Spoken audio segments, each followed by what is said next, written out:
Talk about this concept about the anticipation of the reward motivating the action as opposed to the action itself. So you don't actually do something for the reward, you do it for the image that the reward creates in your mind. If you go to Amazon and you buy Atomic Habits or you buy some book or whatever, you aren't actually buying the book. You can't because you don't have it yet. What you're buying is the image that that sales page creates in your mind. You're buying the expectation that it will be a good book.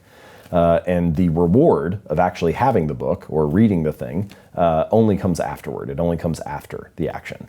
And this, I think, is another reason why I added that second stage to my habit loop. I believe this is true for pretty much all human behaviors and actions. It is actually the anticipation that it will be good that gets you to lift it up. The reason that I take a drink of this tea is not because I like the tea. I haven't drank it yet. It's because I anticipate that having a sip will taste good. And so it's actually the anticipation or the hope, the prediction of what is to come that motivates all actions to occur.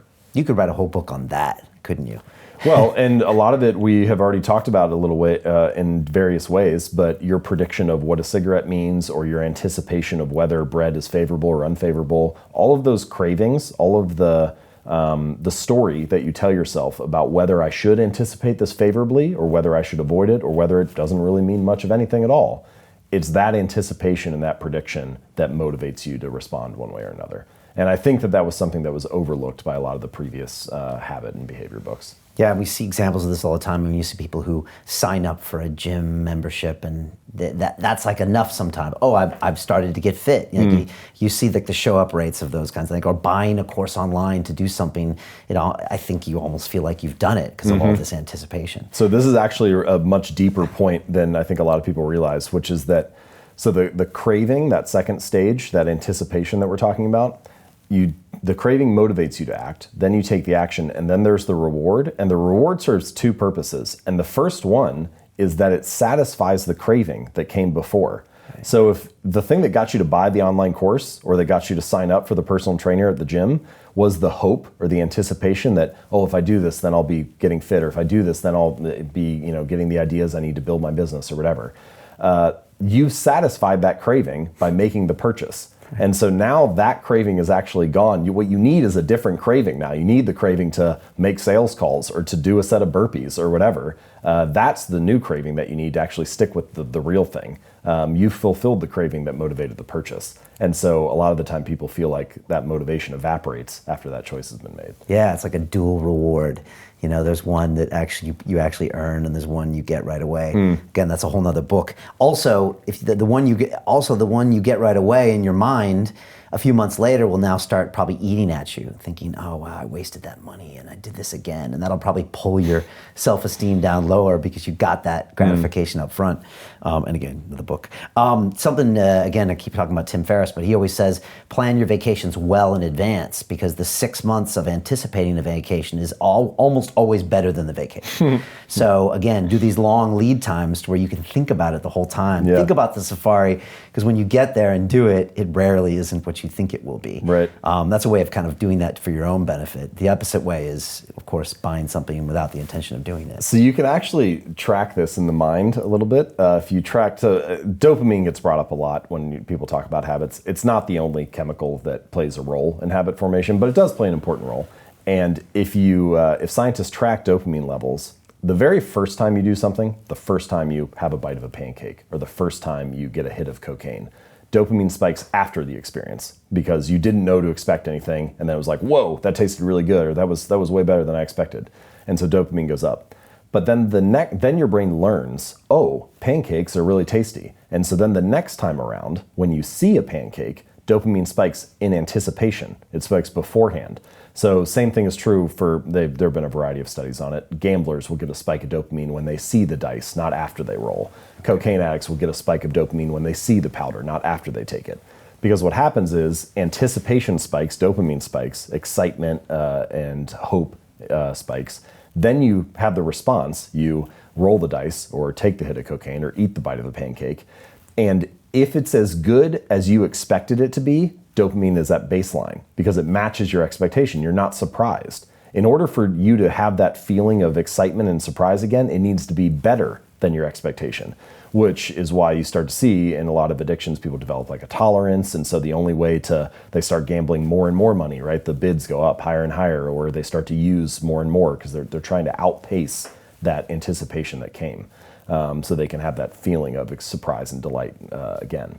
But anyway, vacations are another example where in anticipation, it spikes. Imagine how blue the water will be. Imagine how amazing it'll be to eat that food. Imagine how awesome it'll be to walk around Paris and see the Eiffel Tower. And then if it is great, even if it's great, it matches your expectation. And so you're not surprised by it. You're just, this is what I thought it would be. So it needs to be so good that you're delighted. As a side note, and relating this to business, this is one of the challenges of business, is that the sales team, they need to ramp up anticipation for the customer, because it's that anticipation that gets the person to purchase.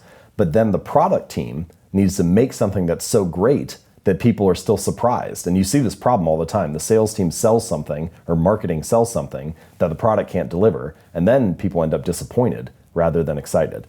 And so you actually need to both ramp up anticipation enough to get someone to purchase, but also provide enough value to make them feel delighted. Yeah, when I have a guest on who he says that expression undersell and overdeliver is wrong. He said oversell and overdeliver. Yeah, oversell and then overdeliver. Yeah. That's interesting. It's good for people to understand about the psychology, because we've all done that, where we're expecting a great dinner or a great vacation or a great birthday party. You get there and you're just like, eh. So to know that that's kind of inbuilt into your brain and know what's happening, and to try to find some way to make peace with it. Right. Again, I feel like that's another reason to break a habit into 4 stages, because you can actually track the anticipation the moment dopamine spikes. We know there's something going on between the cue and the response. It's this feeling of hope. Right. So just know that it's there, and embellish that while you have it, and know it's part of the process. And it's not coming later. Yeah, I think just knowing that it exists probably makes it a little bit easier to. If you know what's going on, you can recalibrate your expectations, so you know what's happening. You mentioned addiction there briefly, and I know this book isn't about addiction, but just wondering like how things apply and how they don't. Alcoholics, drug addicts. I had a heroin addiction for many years while I was a high-performing Wall Street banker and an engineer. And like I couldn't outthink my way out of this thing, even though like the next day I'd always be like, I feel horrible, this is stupid. My identity was going down the tubes, and yet I couldn't find a way of getting around this thing. What do you see or know there about addictions? It's a good question. I've heard from a lot of people who either are addicts or have a family member struggling with it or something since the book has come out. And you're right, I'm not an expert on addiction, and it's not a book about addiction. But my current feelings or thoughts are that a lot of the strategies that are in the book, and I say this mostly because of what readers have told me, not because of my own experience, I think they're still useful. I think they still can help people who are struggling with something. But I do think there's something about addiction, I haven't quite pinned it down, that is a little different. Maybe it's just the fact that it's such extreme behavior. But as an example, so we talked about environment design and making cues obvious or not obvious. What I've realized is that if I get a 6-pack of beer and I put it in the front of the fridge, it's like in the door or on a shelf where I can see it, I'll pull one out and have one at night just because it's there. I can just see it. But if I put it on the lowest shelf and all the way in the back where I can't see it when I open the door, then sometimes it'll sit there for like a month and I just won't grab it. Now, if you were actually an alcoholic, I don't think that strategy would work, right? You would just look down and grab and you know it's there. So the desire is so great that little strategies like that I think don't matter that much or don't make as big of an impact.